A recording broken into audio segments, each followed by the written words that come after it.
Hello my fellow patriots, this is Alex with another Disabled Vet's Perspective, and today we're going to go over a safety tip. I did my video on earthquake readiness, and you can't prepare for an earthquake, but you can definitely be ready for the aftermath. So, in this video, I'm going to do another safety tip that a lot of people are unaware of, and they don't take the time to learn, but I'm hoping that you'll get something out of this and be able to learn a little something about escaping a vehicle in a flood. The reason I'm bringing this up is because we got all this massive flooding in the Midwest, and we need to get it out there so that there aren't as many deaths in vehicle submersion situations. I have a lovely camera person with me today. My wife is handling that, so it frees me up to do a little bit of the hands-on stuff that we're going to go over. But we're going to start out by describing the situation, the scenario, and this scenario has been driving along, everything's fine, the lighting or the daylight isn't gone and you can't see what's in front of you clearly, the road's wet, so all of a sudden, boom, your vehicle ends up at a downward angle and you are in water. This is the angle that you'll very likely end up in, so everything that you do from this point has to be compensated for. It's not like being on a level surface, and there's going to be some things that you'll have to do to prepare yourself for this escape, because that's the next step. You want to get out of the vehicle. Now, the first thing you want to do when you are in this situation, in my case, my wheel is usually down about so. So, the first thing you want to do is you want to, as soon as you hit this water and you get yourself back up, don't panic, because panic kills people. Think. Use your mind and think your way, how am I going to correct this situation? First thing you need to do, you need to reach down. If you have a telescoping wheel or a tilt steering wheel, you need to release that. You need to get the wheel up as high as it'll go. Get yourself some leg room so you can move. Next thing, reach over and hit your four-ways so that if somebody else is around, even if your lights are underwater, they're going to show a little bit, you know, so somebody's going to see it. The other thing is, as soon as you hit the water, you want to get, if you can, if your electronics haven't been swamped, you want to get your window down. You got to try to get that window down. If you can get the window down, then the next step is, obviously, if you're seat belted in, you want to get on that thing and you want to get rid of it. All right? So, your window's down, and then you have your ability to escape. But if your window is not down when you hit the water and your electronics have stopped working, there's a certain device within the vehicles that a lot of people aren't aware of that is designed for an escape if you end up submerged in water. That is right back here. I'm going to put down my back window for the camera person to be able to see clearly. One thing about this vehicle is the front headrests don't come off. So you're going to want to turn around in your seat, and you're going to want to get back here to this headrest, one of your back seat headrests, and you get that thing up here with you. Take a close look at this. This headrest has got points on it. That is a window breaker. A lot of people don't know that your headrest is a window breaker. If you're in a situation where you got to get out of that car, you get that headrest off that back seat, you put it on your window, and you hit it.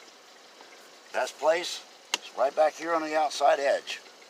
If you can't hit it, you can always put a shoulder in it from the inside, and you can push. That window is going to break.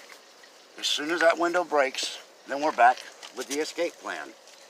As soon as you get out of the vehicle, first thing you're going to want to do is sit up on the sill of the window. Look at your environment. You're out of the water, you're out of the vehicle. Look at your environment. Look at your escape plan. Do you have is a current running heavy? If the current's running heavy, you want to keep going up. if you can, if your vehicle is not completely submerged, you want to get up on the roof. If the vehicle is completely submerged, you will have to get in the water.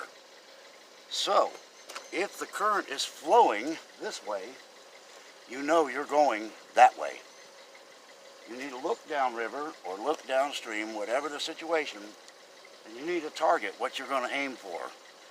You need to be in that water and ready to aim at what you're going to go after. So, you're swimming in the water and you're getting away from your vehicle. You grab whatever structure you can, yell for help, and then be prepared to wait. If you can get a cell phone call, that's great. If not, you want to get as high out of the water as you can, and then be prepared to wait. Call out for help occasionally. Make sure that people know you're there if you have ended up in that situation.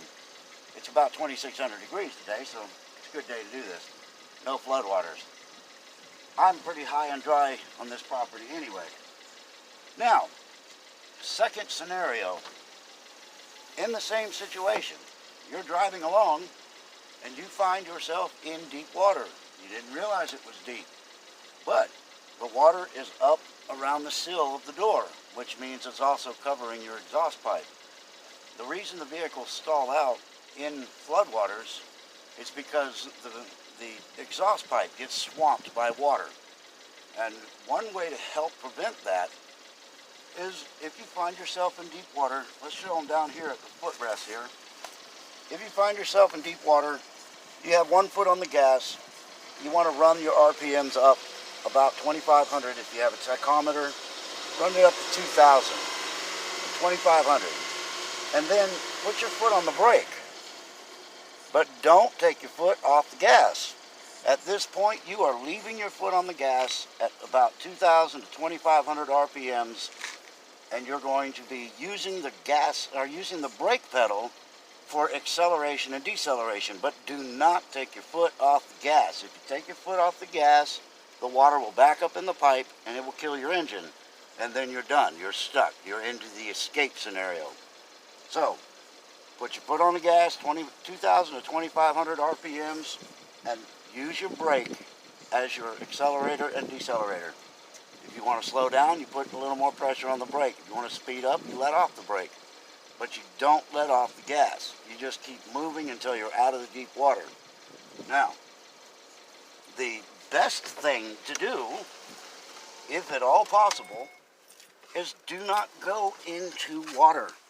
If you see water on the road, I mean with the exception of rainwater, if you have something that you're coming up on and you're not sure about it, if it looks a little iffy, pull over, check it out, just see, take that extra second, because as they say on the Weather Channel and all the other news stations, turn around, don't drown.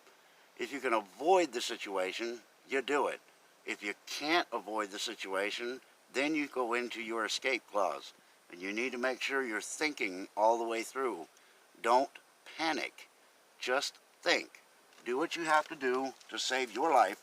And if there are more people in the vehicle, then you need to be prepared to take them with you. Small children especially, the first thing you want to do is everybody get out of their belts. That's, if you're in a car seat, you want to undo their car seat. And then your scenario goes back to escape. If you can get the window down, then you put your kids out first. You're going to have to figure out where you're going to go. If you have to let go of the kids, I know that's the most difficult thing in the world, but you need to try to point them in a direction. If you have another person in the vehicle, you need to let them get out and hand the kids to them. So the whole process of survival is using instinct and using your brain, because you can survive a lot if you can resist the panic.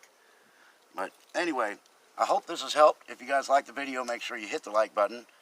Subscribe if you haven't subscribed. Tell your friends about me. And you know what I always say, y'all stay in the fight.